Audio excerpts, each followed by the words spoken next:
Mesdames et messieurs, nous sommes repartis dans ce voyage dans l'organisation des ministères des Finances et nous arrivons au cœur des finances, au cœur de l'État, avec les directions du budget qui font qu'on puisse parler d'un État, puisque ce sont ces directions qui font la synthèse entre la variété des politiques publiques et la variété des objectifs qui sont menés. Avant que je passe la parole à nos éminents intervenants, une bonne nouvelle pour les personnes qui assistent physiquement à la conférence. Le système de traduction fonctionne désormais. Donc, si vous mettez vos écouteurs et que vous sélectionnez le canal 1, vous pourrez écouter la conférence en français.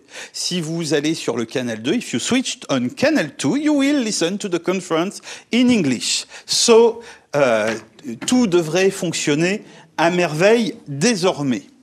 Nous avons dans cette table ronde qui est centrale puisque on va parler en fait des finances à l'interministériel. Les directions du budget font la cohérence de l'État parce qu'elles sont le fantôme derrière chaque direction, derrière chaque ministère qui veille au respect des engagements et des objectifs financiers de l'État. Donc ce sont des directions interactives au plus haut point et nous avons les meilleurs spécialistes pour en parler et je vous assure que ce n'est pas de la politesse que de dire ça.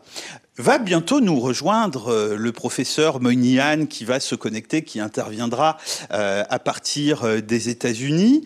Nous avons parmi nous l'honneur d'avoir Andrew Blazey qui travaille à l'OCDE et qui est directeur du département budgeting de l'OCDE après avoir eu une carrière très riche en Nouvelle-Zélande où il a été directeur du budget au Treasury néo-zélandais et a exercé de nombreuses fonctions dans l'administration publique néo-zélandaise. Et nous avons également Monsieur Benoît Laroche de Roussane qui, dans un agenda absolument fou, puisque nous sommes dans la journée de présentation du projet de loi de finances, tenu par la direction du budget, a réussi à sauver un peu de son temps pour être parmi nous.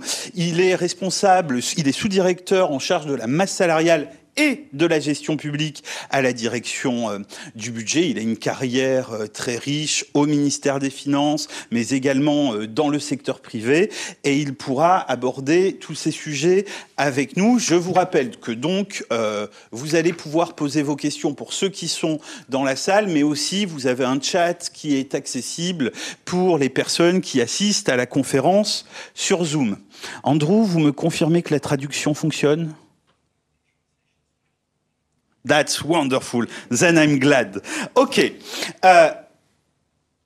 Comme on l'a dit, les directions du budget sont les directions les plus interactives de l'État. Mais de nombreux travaux, notamment ceux présentés par Richard Allen ce matin, ont montré que durant les 20 dernières années, les modes opératoires des directions du budget, dans leur relation avec les ministères, ont fortement évolué. Notamment, il est dit que la tendance internationale pour les directions du budget est de se concentrer, de se recentrer sur leurs fonctions stratégiques de contrôle des résultats, de contrôle des données, d'appréciation, de gestion de la contractualisation pour laisser plus d'autonomie opérationnelle aux ministères et aux directions.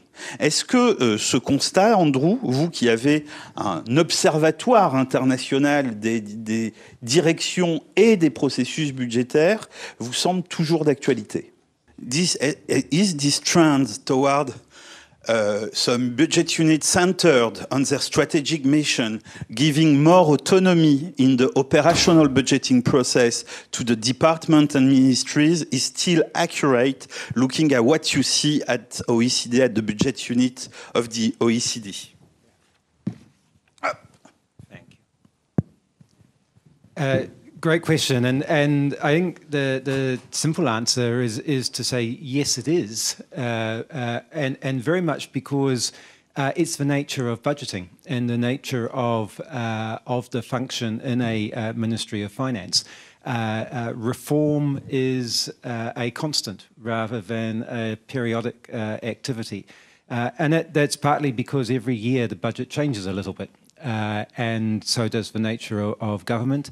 But budget directorates also are close to the decision-making processes on the allocation of resources. It means that often the remit of a budget directorate can be at risk of expanding constantly in terms of, here is a new project, perhaps the budget directorate should stay close to it. And with that, if the answer to that invitation was always to accept it, then the budget directorate would become very large, but also the strategic mission would become diluted. So there is an ongoing set of reform that can be brought about by many influences. Some of those may be political in terms of political priorities. You know, there's a view that the budget is the government's policy agenda.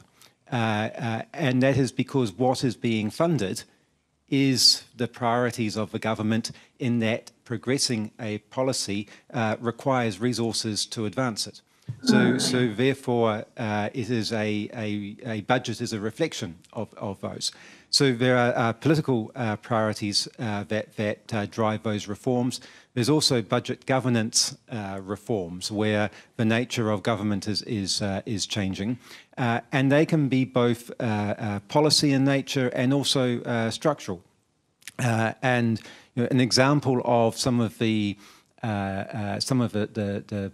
budget policy reforms may be a focus on sustainability. You know, long-term sustainability, fiscal sustainability is something that across the OECD we see more and more member countries publishing long-term fiscal sustainability reports, as they focus more about or more on what are the implications of policy in the near term as they move through time.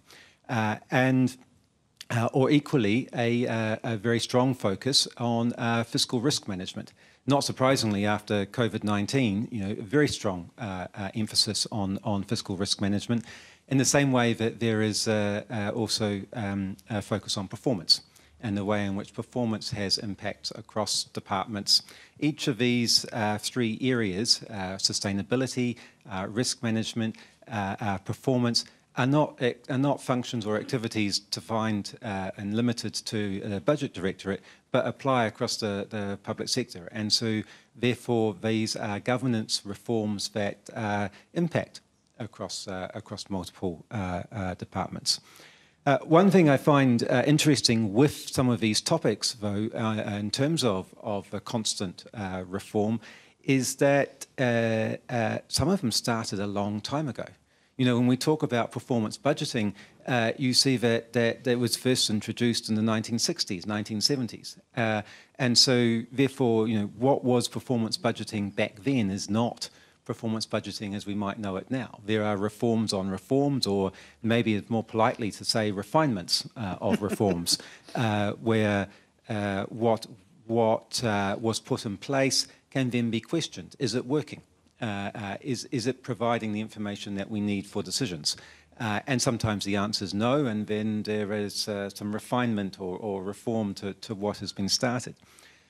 What I find particularly interesting with some of these reforms and changes across the public sector is that when countries start on them, they don't seem to stop.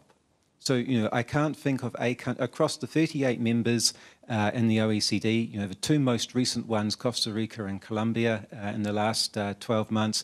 In Europe, the most recent one is Lithuania in 2018 to join. But of all the countries that have adopted, for example, performance budgeting, no one stopped and said, you know what, inputs are better. Let's go back to labour and transport, and we might use both, but it tends to be that once you start on that track, governments and budget directorates and line ministries are looking at ways to improve it, refine it, and help it to deliver on the expectations that are there. At risk of just going on a little bit, though, but what I find interesting is how a budget directorate can often be involved in activity that is catalysing a change. Two examples where we've seen that recently has been in the area of capital management and with climate change.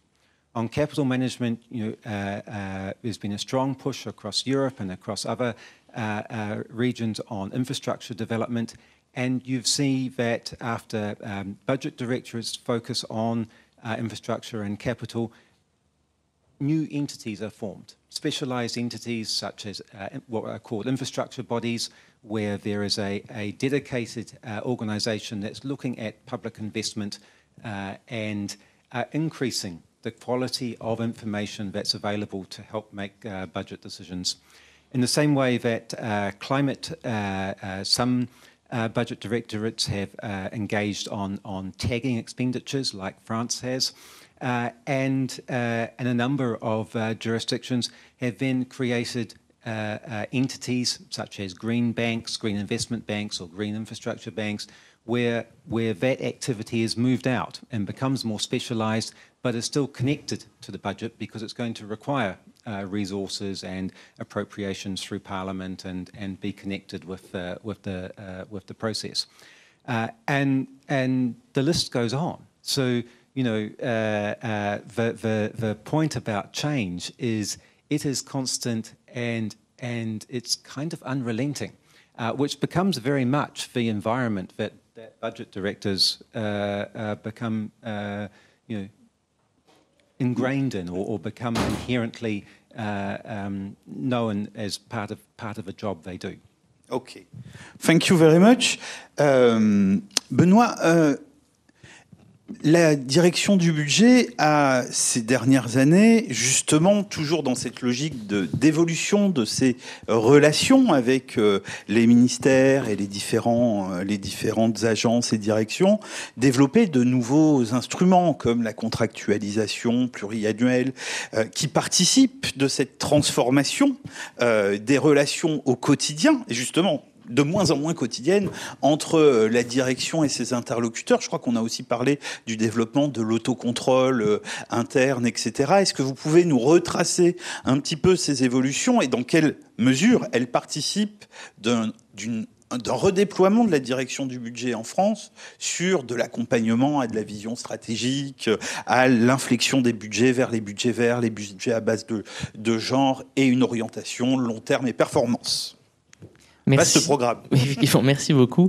Alors, effectivement, la direction du budget, et je rejoins un peu ce que disait Andrew, on demande toujours plus, donc il faut se recentrer, parce qu'on n'est pas plus nombreux. Donc il y a aussi, au-delà de la volonté, il y a aussi une nécessité à se repositionner. Tout a commencé, je vais repartir, peut-être pas à la loi de 21, mais à la LOLF, en tout cas, qui a été le point fondateur du changement, avec vraiment une inflexion pour avoir cette volonté politique de laisser plus de marge de manœuvre en gestion aux gestionnaires, et donc avoir une direction du budget qui est moins dans le contrôle et dans la discussion ligne à ligne, micro-ligne à micro-ligne, frais de déplacement, pour avoir une approche plus globale des politiques sous le spectre de la performance. Donc ça a été vraiment la première ligne de partage et le premier mouvement extrêmement important dans le recentrage dans l'évolution stratégique de la direction du budget, qui est cette approche par la performance et une approche plus globalisante des budgets par approche de politique publique. Quelle politique publique, pour quels objectifs et donc quels sont les moyens à y mettre, avec une exception quand même que je note qui est celle de la masse salariale, qui reste en France quand même soumise à un contrôle plus strict, avec une fongibilité qui n'est pas complète. Les plafonds de masse salariale étant votés à part dans le projet de loi de finances. On ne peut pas l'augmenter. Voilà. Mais à part cette modification, tout le reste a été globalisé. Ça a été rendu possible par des SI plus performants qui font qu'on n'avait pas plus besoin d'être vraiment au quotidien à pointer les dépenses les unes après les autres pour vérifier que l'autorisation parlementaire était bien respectée. Le déploiement du SI Chorus est quand même un élément qui a permis ce recentrage stratégique en déléguant ces tâches à en fait un SI et donc en les automatisant. La nouvelle étape que l'on vit depuis quelques années est celle d'aller encore plus loin dans cette responsabilisation des ministères pour permettre à la direction du budget de se recentrer sur son rôle stratégique et de prendre à sa charge de nouvelles demandes qui lui sont faites, comme celle du green budgeting que Andrew mentionnait, cette approche plus transversale, et c'est parce qu'elle a ce point stratégique qu'elle est la seule à pouvoir avoir cette approche transversale. Donc la responsabilisation des gestionnaires que l'on met en œuvre depuis quelques années passe par un certain nombre de mesures.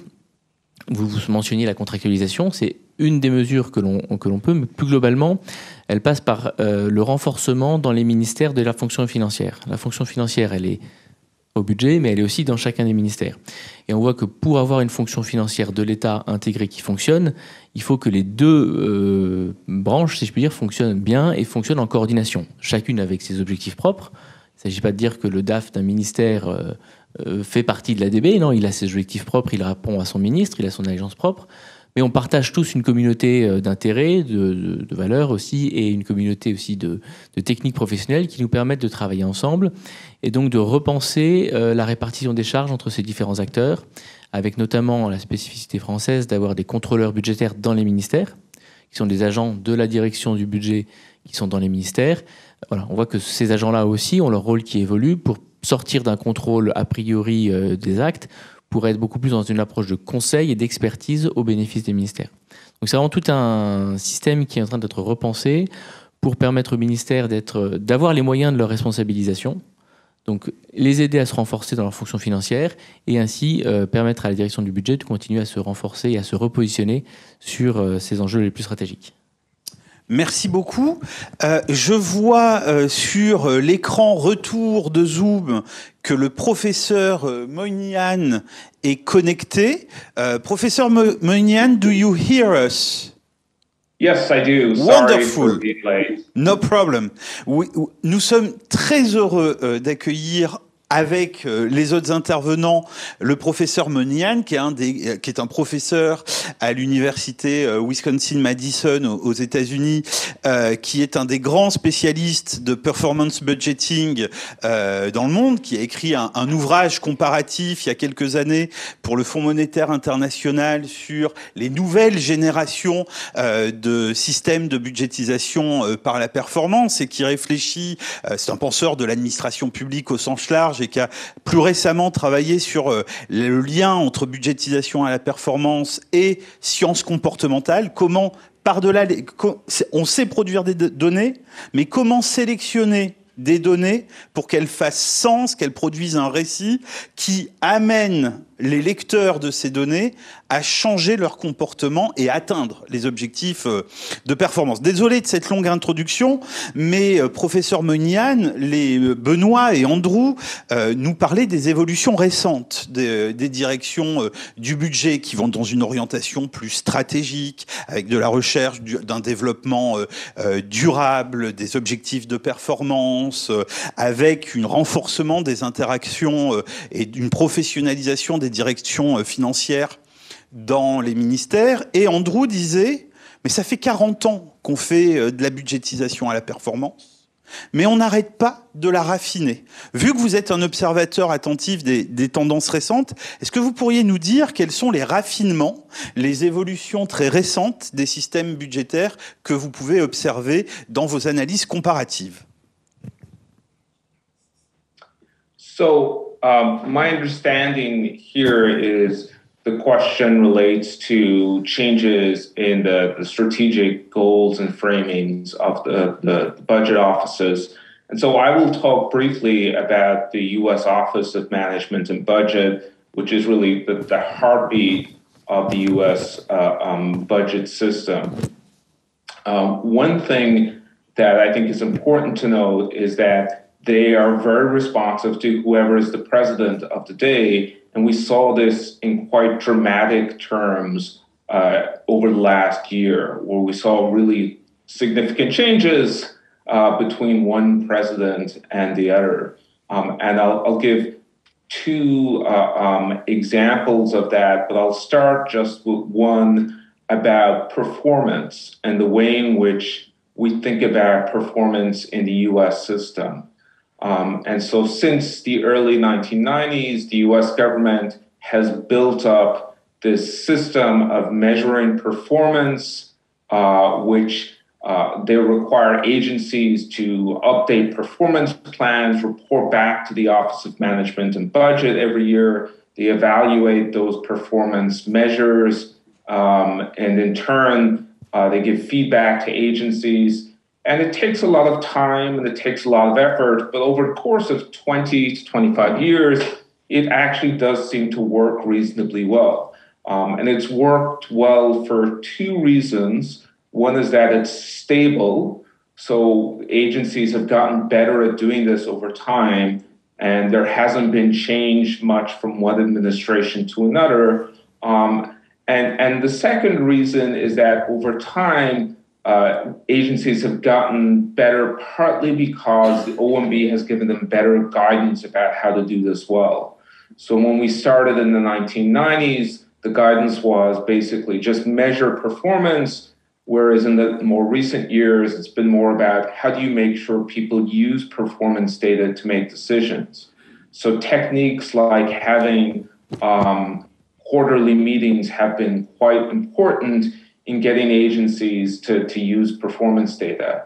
And part of my research has been tracking how much people use performance data to make decisions as a measure of how well these reforms are working. So these reforms have gotten better over time. They're in place. What we saw at the end of the Trump administration is that the head of the Office of Management and Budget decided this is too much time and effort, and we're just going to stop doing this. And he couldn't change the law. He's an executive actor, but he just told agencies, you don't need to report all this detail to the central office. Did this in the last few days of the administration, and it really upended and damaged what had been 25 years of careful work up to that point to create a performance culture in government. Now, thankfully, when the Biden administration came in, they reversed that order and they pushed agencies to continue to engage in strategic planning and performance reporting. But one thing that showed was how vulnerable the system was to sabotage from within the government, and how much it relies upon sort of good faith and continuous effort by the Central Budget Administration. Whereas I think at the end of the Trump administration, it just got attacked by these very political actors who didn't care intensely about the quality of strategic planning or performance measurement. So I think the situation would look quite different now if the Biden administration had not reversed that. But it's a warning about how even well-performing systems are vulnerable and fragile to these sorts of changes.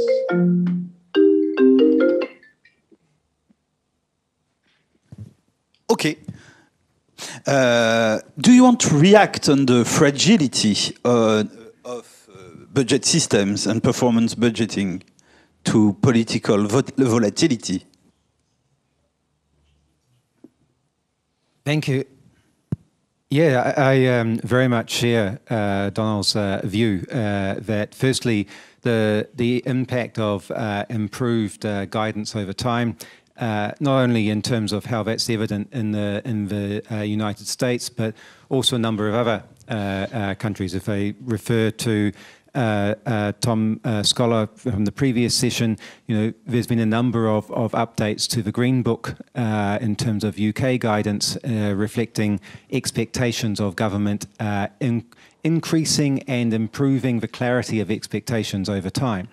And I think one of the relevant examples for the US is the recent legislation on foundations of evidence, where there is a connection with performance information and looking deeper at evaluation. So performance information may well identify an issue and then to look more deeply at it. And to Donald's point around how guidance can be fragile, it's interesting that the US's approach for evaluation has been to put this evaluation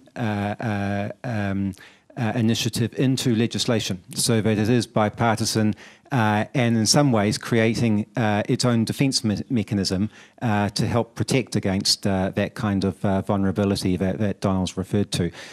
So it shows that while the vulnerability can be there, the system learns and can also have adaptations and responses to try and counter where those gaps or vulnerabilities are revealed.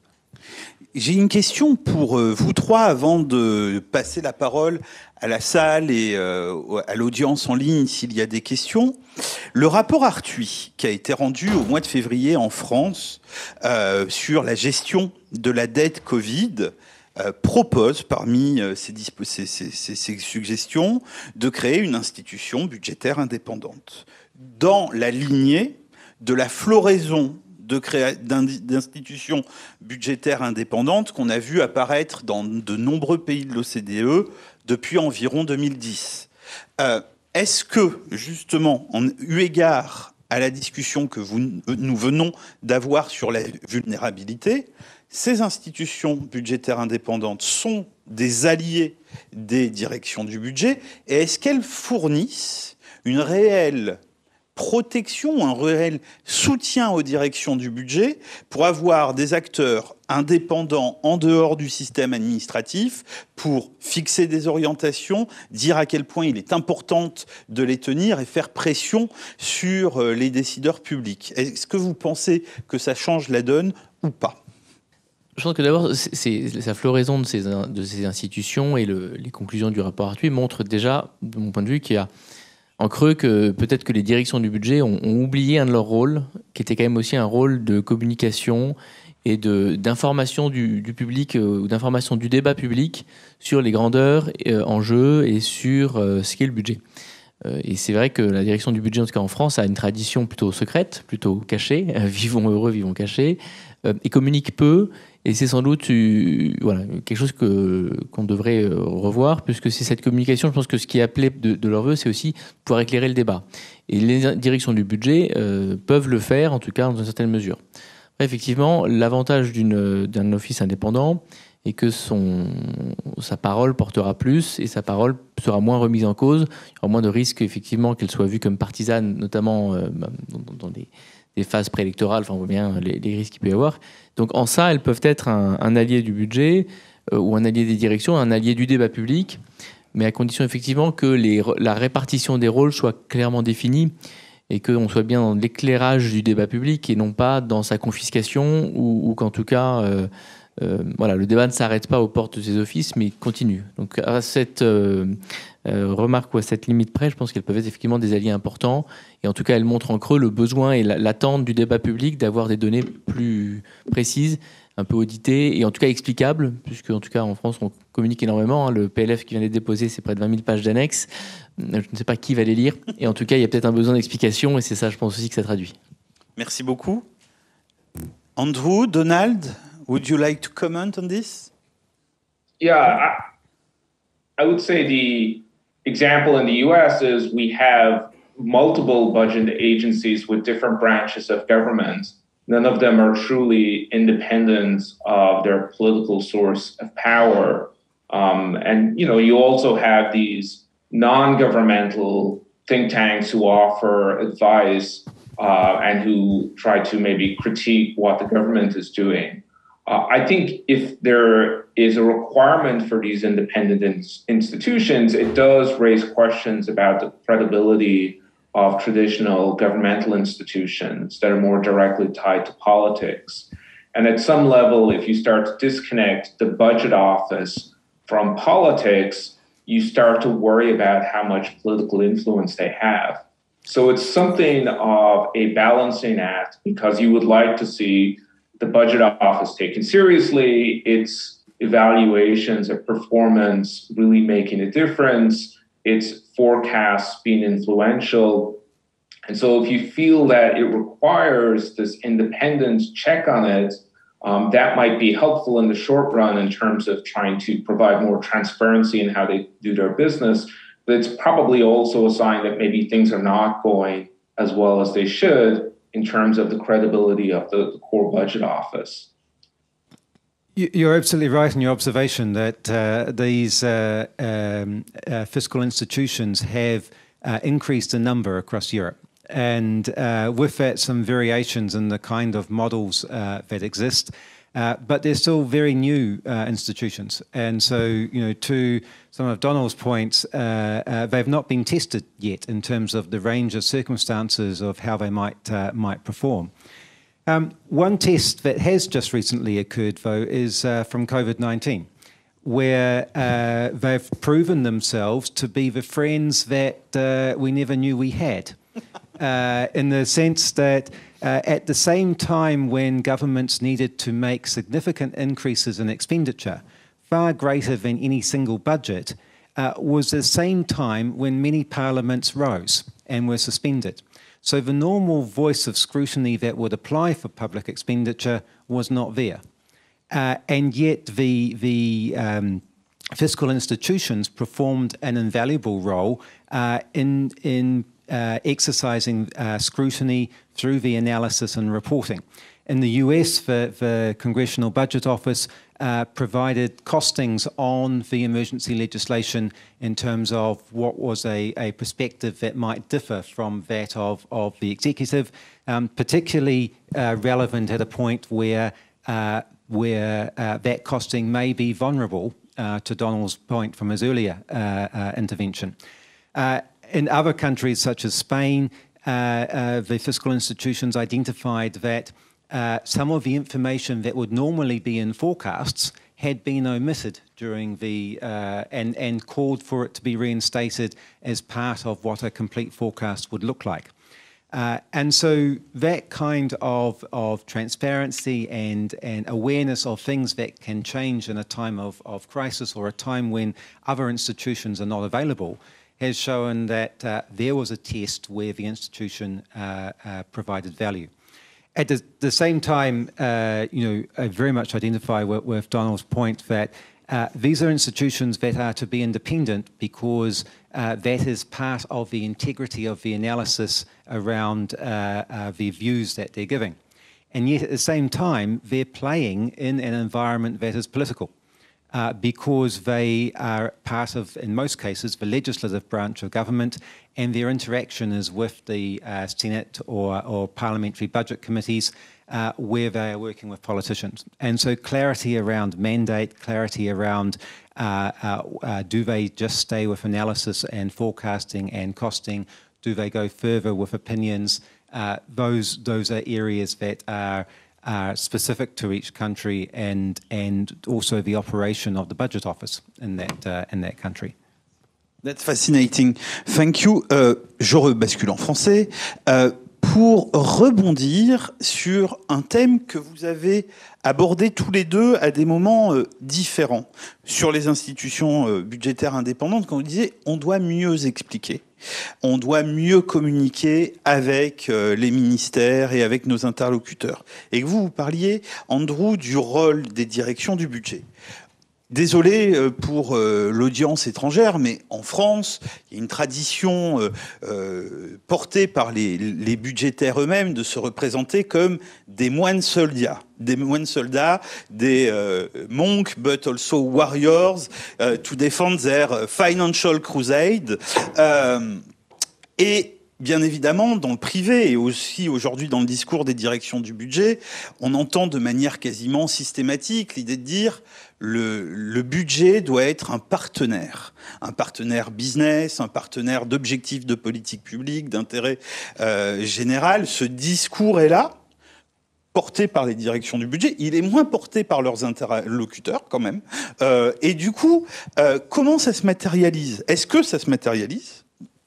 Et concrètement, est-ce que ça se joue par les outils, mais ou ça passe par d'autres éléments plus subtils, plus relationnels, plus politiques, etc. Puisqu'il semble que c'est le sujet du moment dans toute cette logique de gouvernement par la confiance. Comment ça se réplique au niveau des directions du budget et de leur manière de travailler ? Je vois un regard sceptique de Donald Moynihan sur cette thématique. Plays this difficult role where in some ways it's policing other units in government, and it has to carry a big stick and make sure they fall in line and follow guidance. At the same time, it also is expected to be the helping hand of many of those units as well, providing perhaps some of the analytical capacity, some of the policy guidance that comes from the center of government. So there is perennially this unease when it's switching back between these different types of roles and trying to maintain credibility in these sorts of roles. And I think, we'll get into more of this discussion as we talk about what has happened over the last 2 years, where the Budget Office has had to sort of jump between incredible economic change, incredible policy change, new policy initiatives that are intended to respond to both of those things, and do it incredibly quickly when 2 months from now, the situation on the ground because of health changes might change once again. So I think it's inevitable that in some respects, it struggles with its credibility under these circumstances. By and large, I think most agencies have done pretty well under the circumstances, but it's I think, just been a time that's highlighted some of the contradictions in its role between being the sort of tough cop on agencies as well as being the one that's trying to help them to achieve their policy goals. Oui, effectivement, moine soldat, c'est la façon dont DB est souvent décrite. Et bon, je pense qu'il y a plusieurs... on essaie de changer ça. Il y a plusieurs façons de faire. Et je pense que la question est intéressante puisqu'elle repose vraiment sur ce que doit faire la direction du budget. Et son rôle est quand même multiple. Et du coup, les problématiques ne se posent pas de la même façon en fonction de son rôle. Je pense pour synthétiser, il y a quand même une vraie différence entre les phases de budgétisation, où on prépare le budget de l'année suivante, et les phases de suivi, de contrôle de l'exécution, où là, dans cette deuxième phase, normalement, le caractère conflictuel devrait être beaucoup plus faible. Et c'est dans cette seconde phase, notamment, qu'on travaille beaucoup en ce moment, à se rapprocher des directions financières des ministères. On peut dire qu'une fois que le budget est voté, une fois que les arbitrages sont rendus, le jeu s'arrête, si je puis dire, et les règles sont fixées. Maintenant, c'est de l'intérêt de tous, c'est de l'intérêt commun d'exécuter au mieux et de la façon la plus transparente le budget. Et donc, c'est là-dessus qu'on travaille beaucoup dans l'internalisation des contrôles, le pari de la confiance et le développement de points de rendez-vous, de points de contact qui ne soient pas conflictuels. Donc, arrêter des conférences 2 fois par an, mais avoir un dialogue de gestion plus continu pour justement faire descendre le degré de tension. La phase de budgétisation, oui, par nature, elle est plus conflictuelle, mais elle renvoie à des choix politiques et donc à des débats. Et je pense que là, c'est vraiment plus la pratique et l'entre-gens qui fonctionnent pour essayer justement de faire la part des choses entre ce qui est la préparation de la décision politique, qui est un travail technique et qui doit être mené en confiance et en transparence, et puis le choix politique lui-même. Mais c'est de l'intérêt là aussi de tous de l'éclairer. Et je ne dis pas qu'il n'y a pas encore des stratégies de copie cachée jusqu'au bout, mais voilà, on essaie en tout cas d'y travailler par des choses plus informelles. Andrew, do you want to comment? Or? Yeah. It's a great question because, I think you describe it, the way you articulated it was a bit of a multi-choice of relationships, of analysis, of, I think it's all of the above in terms of the multi-choice that departments are going to use all channels there. And, in the same way that the warrior monk has a fiscal constraint or a budget constraint that monks can be women here in France, is it? Good. So that she or he, in exercising that role, has got a budget constraint to work to. But at the same time, line ministries have got operational needs. And as we heard this morning about being nimble for new roles in a Ministry of Finance for COVID, line ministries have got to be nimble too in responding to their minister for new things.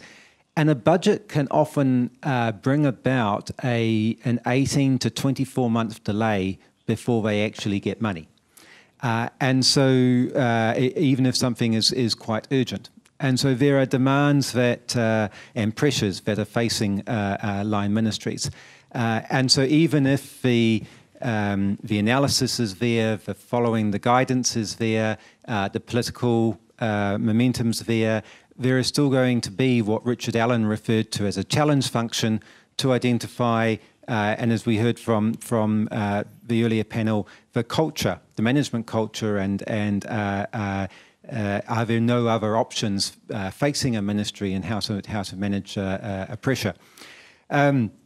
There's a not so funny joke about budgeting that says a successful budget is where everyone is only a little bit unhappy. And that's because there's not enough money to go round, and so therefore you don't want extremes where people are seriously unhappy, but you also don't want someone who's joyous in terms of an easy path. And so the relationships with that challenge function, the assessments, the political prioritization, they all help bring about that successful outcome, hopefully. Okay, thank you. I come to my final question before we give the voice to the audience, and it's a very basic question. I almost apologize for this. I mean, and I will start with Benoît, but I hope Andrew and Donald can comment on this. I mean, it was a tough year for budget unit, and vous avez, it's too French, vous avez toute notre compassion. Mais est-ce que vous pourriez nous raconter un petit peu ce que vous avez vécu cette année et ouvrir sur, selon vous, sur quoi ça ouvre en termes de positionnement de la direction du budget qui a suivi, qui a fourni les moyens, qui a accompagné, qui sert les objectifs de politique publique loyalement, mais demain, tout va changer. Comment on s'y prépare? Qu'est-ce qui nous attend? Et du coup, la question qui nous intéresse dans cette table ronde, elle concerne les deux autres intervenants. Qu'est-ce qui va se passer en termes de positionnement des directions du budget dans le nouveau cycle économique qui s'ouvre? C'est la question à 100 €, hein, évidemment. Hein. Oui, qui n'est pas si simple, vous n'avez pas à vous en excuser. Alors, sur ce qui s'est passé depuis 1 an, et puis j'attendrai même à 2 ans rapidement, effectivement, face à la crise, au confinement, la direction du budget a répondu très pragmatiquement. Enfin, je crois que c'est vraiment ce qui a été notre ligne de conduite et qui a été salué par nos partenaires en révisant dans les circonstances exceptionnelles dans lesquelles on se trouvait nos règles. Voilà, des exemples, on a allégé les contrôles, on s'est adapté à la situation des gens, on s'est adapté à la capacité qu'avaient les organisations à absorber le choc, tout en essayant quand même de conserver le cœur de notre métier. On a ensuite, dans un deuxième temps, accompagné très financièrement les besoins nouveaux en déployant des lois de finances. Un certain nombre ont été votés, lois de finances rectificatives l'an dernier. Et puis, très vite à l'été, le lancement du plan de relance à 100 milliards d'euros qui nous a aussi énormément occupés pour simplement le faire fonctionner. On avait une contrainte très forte, une exigence très forte de notre ministre que les dépenses arrivent très vite. Et donc, il a fallu qu'on crée de toutes pièces des tuyaux qui n'existaient pas, des programmes, des modes de gestion, face à des ministères qui n'avaient pas forcément la technicité pour le faire et qui étaient aussi parfois un peu perdus. Et donc je pense que vraiment pendant cette phase, notamment en l'automne dernier, on est vraiment apparu comme les spécialistes financiers qui ont une technicité qui est au bénéfice de tout le monde. Et qu'au-delà de notre rôle, quand on est en discussion budgétaire pour contester les dépenses, en tout cas essayer de réduire la dépense publique, tout ça s'appuie sur une réelle technicité, une forte technicité qui est au service de l'action publique. Et c'est ce qui se poursuit depuis 1 an.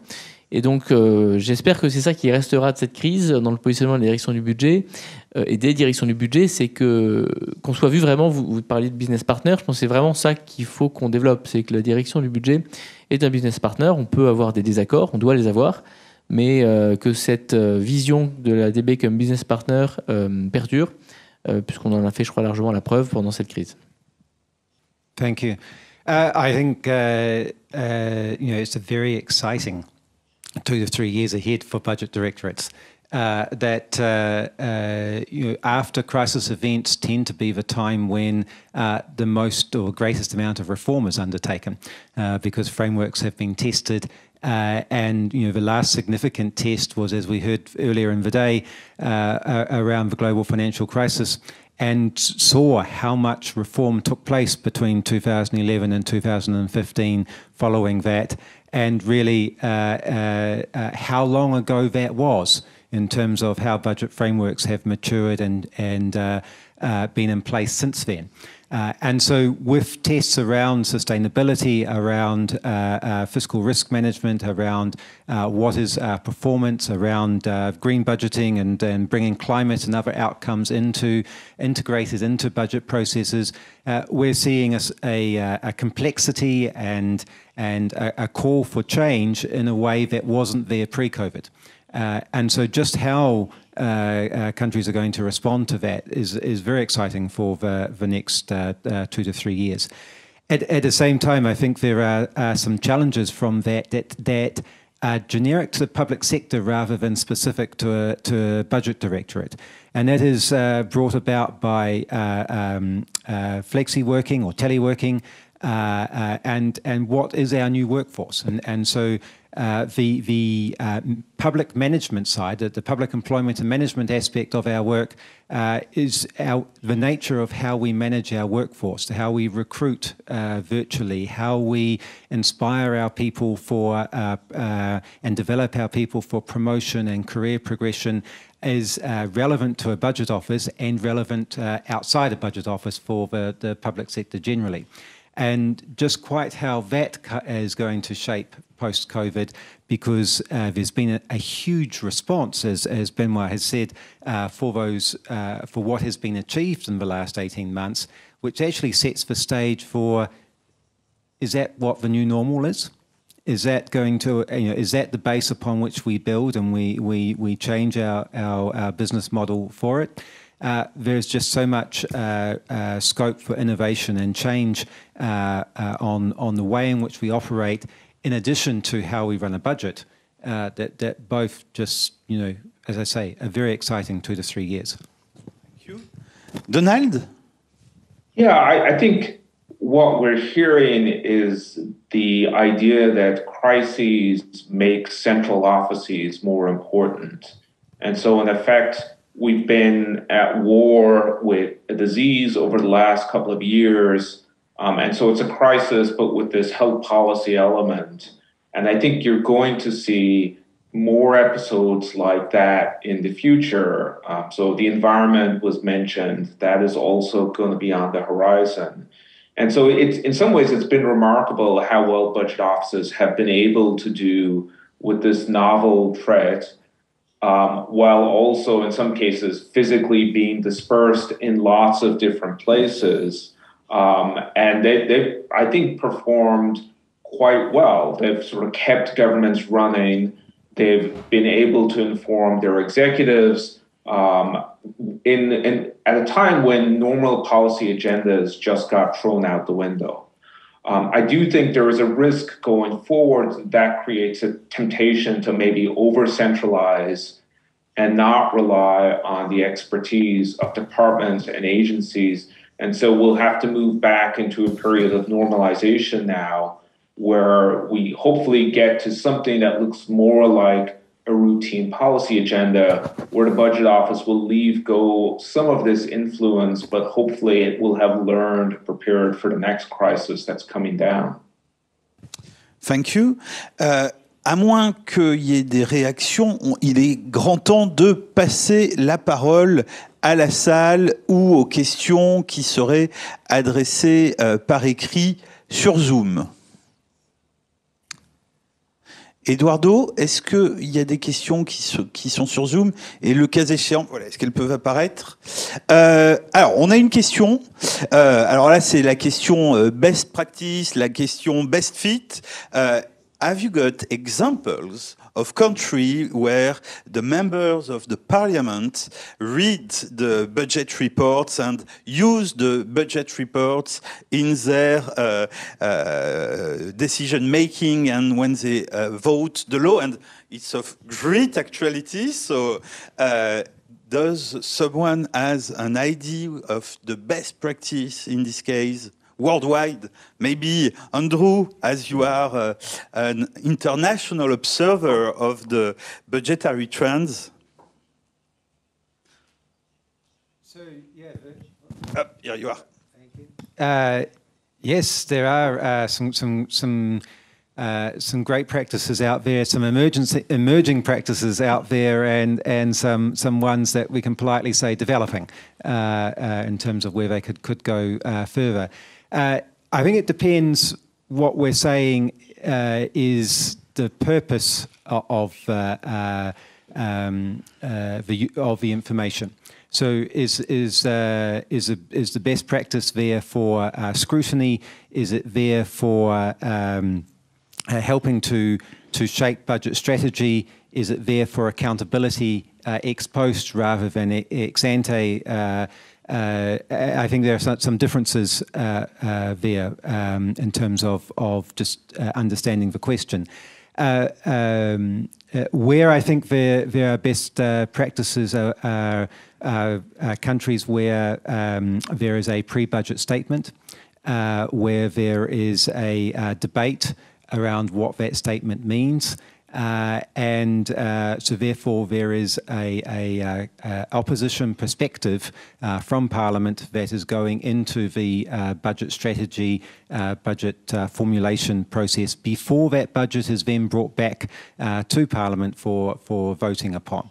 And we have a very good publication that identifies those practices of pre-budget statements and which countries have the debate, which countries table the report, which countries vote, which will show that over a third of OECD countries are doing all of those. A greater number are doing some of those, and only a very small minority are doing none at all. And I'm deliberately stopping short of naming or shaming in terms of or picking out one, but the mechanisms are definitely there if that is the nature of the question for its use. Donald, since you are an academic and you don't work for an international organization, maybe you are able to blame and shame. I can offer some praise. Well, the question's about best practices, so I'll just nominate one thing that I think the Biden administration is doing that I haven't seen many other governments do, and certainly is new in the U.S. context. And so the Office of Management and Budget has sent guidance to agencies now that they do essentially an audit of their existing processes to identify administrative burdens that people encounter when they interact with government. And so, for example, if you have a social program where you're trying to get access to benefits, what are the bottlenecks or barriers that members of the public are facing? And I think this is maybe slightly different from how we traditionally think about the budget office's role, but it's part of the Biden administration has this equity agenda. And what the budget office has figured out is that with the implementation of many programs, it's not just about minimizing costs or managing expenditures, but you actually want to make sure that it's feasible for people to access those benefits. So I think that's a possibility that other countries could look at, which is just to think about how does the citizen experience these different administrative processes, and is there a way to systematically identify or at least encourage agencies and departments to identify bottlenecks to fix those particular types of administrative burdens? Thank you very much. Le temps passe et je voudrais remercier l'ensemble de nos intervenants qui ont été des vrais conférences partenaires et pour leur générosité et la richesse de leurs interventions. Les intervenants de la table ronde suivante étant déjà là, il serait impoli de prendre plus de retard. Donc un très très grand merci à ceux présents et à demain.